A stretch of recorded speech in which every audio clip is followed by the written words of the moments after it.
Prove f equal to r/2, যেখানে f হলো focal length মানে মুখ্য ফোকাস এবং r হলো রেডিয়াস অফ কার্ভেচার অর্থাৎ কিনা বক্রতা ব্যাসার্ধ, কার না স্ফেরিক্যাল মিরর অর্থাৎ গোলীয় দর্পণের। এখন গোলীয় দর্পণ তো দু রকম হয়, একটা উত্তল বা কনভেক্স মিরর, একটা অবতল বা কনকেভ মিরর।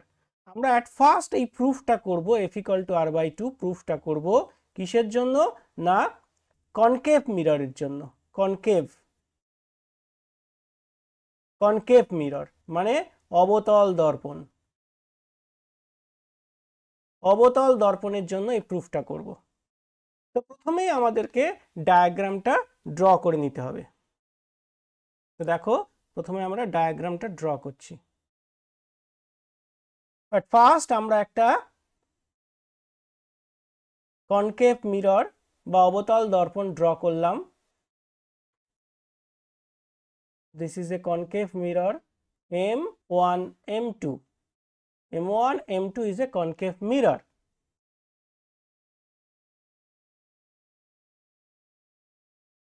একটা রুলার নিলাম, রুলার নিয়ে আমরা ড্র করব প্রিন্সিপাল অ্যাক্সিস বা প্রধান অক্ষ।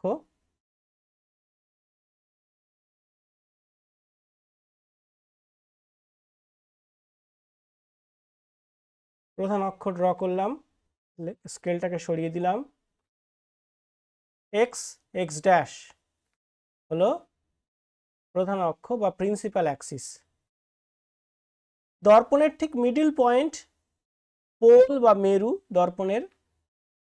মনে করো this point is the centre of curvature বা বক্রতা কেন্দ্র, দর্পণের বক্রতা কেন্দ্র, এবং পোল বা মেরু এবং বক্রতা কেন্দ্রর মাঝে যে কোনো একটা পয়েন্ট নিয়ে নাও অবতল দর্পণের মুখ্য ফোকাস। এবার আমরা প্রধান অক্ষের সঙ্গে সমান্তরাল একটা রশ্মি দর্পণের উপর ফেলছি। দেখো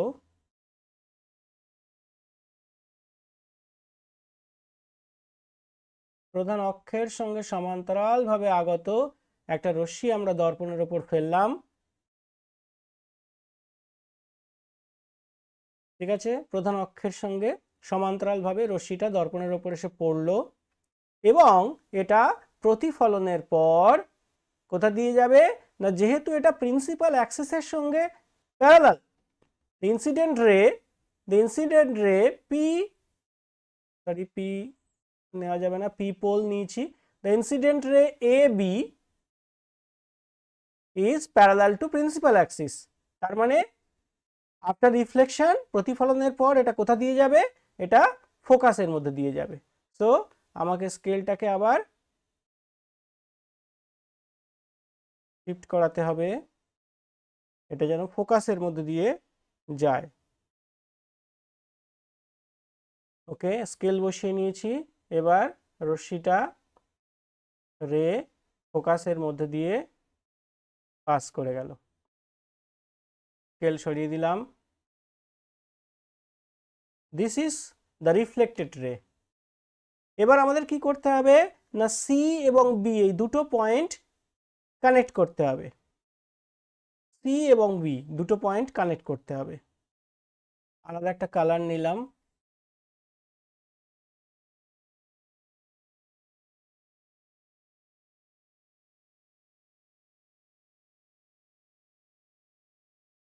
সিবি কানেক্ট করলাম। স্কেল সরিয়ে দিলাম। সিবি হলো রেডিয়াস অফ কার্ভেচার। দেখো সিবি হলো রেডিয়াস অফ কার্ভেচার। এখন যেহেতু সিবি রেডিয়াস অফ কার্ভেচার, সেহেতু আমি তোমাদের কি বলেছিলাম যে স্ফেরিক্যাল মিররের বা গোলীয় দর্পণের ক্ষেত্রে এই যে বক্রতা ব্যাসার্ধ মানে রেডিয়াস অফ কার্ভেচার, এটাই হয় কি নর্মাল। অর্থাৎ এই বি পয়েন্টের এই সিবি হচ্ছে নর্মাল বা অভিলম্ব। তাহলে সিবি যদি অভিলম্ব হয়, এই যে অ্যাঙ্গেলটা, এই অ্যাঙ্গেলটা কি, এটা ইনসিডেন্ট অ্যাঙ্গেল, এটা ইনসিডেন্ট অ্যাঙ্গেল। আর এই যে অ্যাঙ্গেলটা এটা কি, এটা হলো কি রিফ্লেক্টেড অ্যাঙ্গেল, তাই তো, মানে প্রতিফলন কোণ। সো এটা হচ্ছে প্রতিফলন কোণ, তার মানে আপতন কোণ এবং প্রতিফলন কোণ দুটো সমান। তাহলে আপতন কোণ এবং প্রতিফলন কোণ দুটো সমান, অর্থাৎ পাশে লিখে রাখছি যে angle A B C equal to angle C B F. দেখো এই দুটো অ্যাঙ্গেল সমান, C B F. Angle A B C মানে এই যে অ্যাঙ্গেলটা, আর অ্যাঙ্গেল সি বি এফ অর্থাৎ এই অ্যাঙ্গেলটা, এই দুটো অ্যাঙ্গেল সমান, কারণ আপতন কোণ সমান প্রতিফলন কোণ। আবার দেখো এই যে এ বি, এই যে এ বি এবং দেখো x x dash, A B এবং এক্স এক্স ড্যাশ এটা দেখো প্যারালাল, সমান্তরাল। এ বি এবং এক্স এক্স ড্যাশ প্যারালাল বা সমান্তরাল, এবং সি বি হলো ভেদক বা ছেদক, এদেরকে কাট করেছে সিবি। তার মানে আমরা কি বলতে পারি? আমরা বলতে পারি যে এই যে অ্যাঙ্গেল, অর্থাৎ অ্যাঙ্গেল এ বি সি, এই অ্যাঙ্গেল ইকুয়াল টু এই অ্যাঙ্গেল, দেখো অর্থাৎ angle A B C equal to angle, দেখো এই অ্যাঙ্গেলটা B C F, B C F. আরেকবার আমি বিষয়টাকে তোমাদের কাছে রিপিট করছি। দেখো এ বি আপতিত রশ্মি বা ইনসিডেন্ট রে, বিডি প্রতিফলিত রশ্মি বা রিফ্লেক্টেড রে। সো এই যে অ্যাঙ্গেল, এই অ্যাঙ্গেল এটা হচ্ছে ইনসিডেন্ট অ্যাঙ্গেল বা আপতন কোণ, এটা ইকুয়াল টু রিফ্লেক্টেড অ্যাঙ্গেল বা প্রতিফলন কোণ, এই দুটো কোণ সমান। আবার দেখো এই যে এ বি, এই এ বি এটা parallel to principal Axis x x dash. So এরা দুজন সমান্তরাল, এবং এই যে সিবি এটা, এটা কি কাট করেছে। এই যে দুটো অ্যাঙ্গেল, এই অ্যাঙ্গেল এবং এই অ্যাঙ্গেল, এরা কি, এরা সমান হবে, কারণ এরা অল্টারনেট অ্যাঙ্গেল, তার মানে এই দুটো অ্যাঙ্গেল সমান। এখন দেখো আমরা কি পাচ্ছি? আমরা পাচ্ছি এই যে আপতন কোণ এবং প্রতিফলন কোণ সমান, আবার পাচ্ছি কি এই যে অল্টারনেট অ্যাঙ্গেল দুটো সমান। তার মানে এখান থেকে আমরা কি বলতে পারি? যে এই অ্যাঙ্গেল এবং এই অ্যাঙ্গেল সমান। সিম্পল ব্যাপার, বোঝা গেল? এই অ্যাঙ্গেলটা আর এই অ্যাঙ্গেলটা সমান, আবার কি পেলাম? এই অ্যাঙ্গেলটা আর এই অ্যাঙ্গেলটা সমান, তার মানে অবশ্যই এইটা আর এইটা সমান হবে, দুটো অ্যাঙ্গেল। ওকে, ক্লিয়ার? বোঝা গেছে? অর্থাৎ আমরা এই যে দুটো রিলেশন, এই দুটো রিলেশন থেকে পাচ্ছি, দেখো এ বি সি একই, অর্থাৎ CBF equal to BCF. Therefore আমরা কি বলতে পারি? Angle CBF equal to angle BCF. Okay, আচ্ছা এই পর্যন্ত ক্লিয়ার? আসো এবার নেক্সট স্টেপে। তার আগে আমি একটু ছবিটা পরিষ্কার করে দিই। তো এই পর্যন্ত আমরা করলাম, আমরা কি করলাম না, angle CBF equal to angle BCF. Angle CBF মানে এই যে অ্যাঙ্গেল, এটা ইকুয়াল টু অ্যাঙ্গেল বিসিএফ অর্থাৎ এই অ্যাঙ্গেল। এখন দেখো এখানে একটা ট্রায়াঙ্গেল ড্র হয়েছে, এই যে দেখো এই যে ট্রায়াঙ্গেলটা, এই ট্রায়াঙ্গেলটা খেয়াল করলে, অর্থাৎ ট্রায়াঙ্গেল বিসিএফ, ট্রায়াঙ্গেল বিসিএফ। এই ট্রায়াঙ্গেলটা কি ধরনের ট্রায়াঙ্গেল হবে? দেখো এই ট্রায়াঙ্গেলের দুটো অ্যাঙ্গেল সমান, তাহলে যে ট্রায়াঙ্গেলের দুটো অ্যাঙ্গেল সমান হয় সেই ট্রায়াঙ্গেল কি হয়? সেই ট্রায়াঙ্গেলটাকে কি বলা হয় না, সমদ্বিবাহু ত্রিভুজ। যে ত্রিভুজের দুটো কোণ সমান হয় সেটা হচ্ছে সমদ্বিবাহু ত্রিভুজ। ইংলিশে কি বলে? Isosceles triangle. ঠিক আছে, তাহলে এই ট্রায়াঙ্গেলটা কি? Isosceles triangle. Triangle BCF is isosceles. ঠিক আছে, বা আইসোসেলেস বা সমদ্বিবাহু, সমদ্বিবাহু ত্রিভুজ। এখন এই ত্রিভুজ যদি সমদ্বিবাহু ত্রিভুজ হয়, তাহলে অবশ্য করে আমরা বলতে পারি যে দুটো বাহু সমান, এই যে সিএফ বাহু এবং এই যে বিএফ বাহু, এই দুটো বাহু বা দুটো সাইড সমান হবে। তো এখান থেকে আমরা কি বলতে পারি?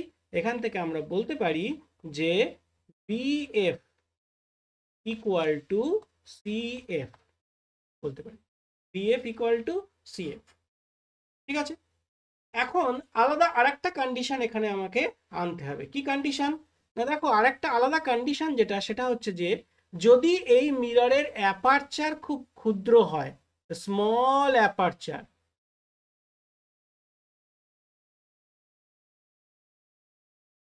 স্মল অ্যাপারচার মানে কি? ক্ষুদ্র উন্মেষ, ক্ষুদ্র উন্মেষ। দেখো, যদি ক্ষুদ্র উন্মেষ বা স্মল অ্যাপারচার হয়, তাহলে এই মিররটা M1 M2, এই মিররটা খুব ক্ষুদ্র মিরর হয়ে যাবে, ছোট্ট মিরর হয়ে যাবে। তখন কি হবে না, এই যে বি পয়েন্ট আর এই যে পি পয়েন্ট, এই দুটো পয়েন্ট দেখো খুব কাছাকাছি চলে আসবে। এই দুটো পয়েন্ট যদি খুব কাছাকাছি চলে আসে, সেক্ষেত্রে কি হবে না, আমরা বিএফ এর জায়গায় পিএফ লিখে দিতে পারবো। বি এবং পি যদি খুব কাছাকাছি চলে আসে, সেক্ষেত্রে আমরা এই বিএফ ইকুয়াল টু লিখে দিতে পারবো পিএফ। ঠিক আছে? কখন? না যখন ক্ষুদ্র উন্মেষ বা স্মল অ্যাপারচার হবে তখন। তো সেক্ষেত্রে আমরা যদি বিএফ এর জায়গায় পিএফ লিখে দিতে পারি, তাহলে আমরা এখানে কি বলতে পারি? আমরা বলতে পারি যে পিএফ ইকুয়াল টু সিএফ, বলতে পারি পিএফ ইকুয়াল টু সিএফ। এখন দেখো, পিএফ ইকুয়াল টু সিএফ যদি হয়, পিএফ ইকুয়াল টু সিএফ যদি হয়, তাহলে এই যে পিএফ এই টুকরোটা আর সিএফ এই টুকরোটা দুটো সমান। তাহলে দুটো টুকরো যদি সমান হয়, তাহলে এই যে বড় যে অংশটা অর্থাৎ পিসি, এই পিসি, এই পিসির অর্ধেক হবে পিএফ, তাই নয় কি? কারণ পিএফ আর সিএফ তো সমান। তাহলে দুটো টুকরো যদি সমান হয়, তাহলে একটা টুকরো বড় টুকরোটার অর্ধেক হবে, পুরো বড় অংশটার অর্ধেক হবে, হাফ হবে। তার মানে আমরা কি বলতে পারি? আমরা যে পিএফ সমান সিএফ যদি হয়, আমরা কি বলতে পারি? আমরা বলতে পারি যে PF equal to PC by two, তাই নয় কি? PF equal to PC by two. Okay, এখন পিএফ কি? পিএফটাই তো কি? Focal length, small F. পিএফটাই তো ফোকাল লেন্থ, স্মল এফ পিএফটা। তার মানে আমরা কি বলতে পারি? যে দেয়ারফর এখান থেকে কি বলতে পারি? যে স্মল এফ ইকুয়াল টু পিসি। পিসি কি? দেখো, পিসি, পি এখান থেকে সি, এই যে পিসি এই পুরোটা মানে কি? Radius of curvature, small R. তাহলে পিসির জায়গায় যদি স্মল আর পুট করো, তাহলে PC small R by two, অর্থাৎ কিনা আমরা পেলাম F equal to R by two. তাহলে প্রুভ হয়ে গেল।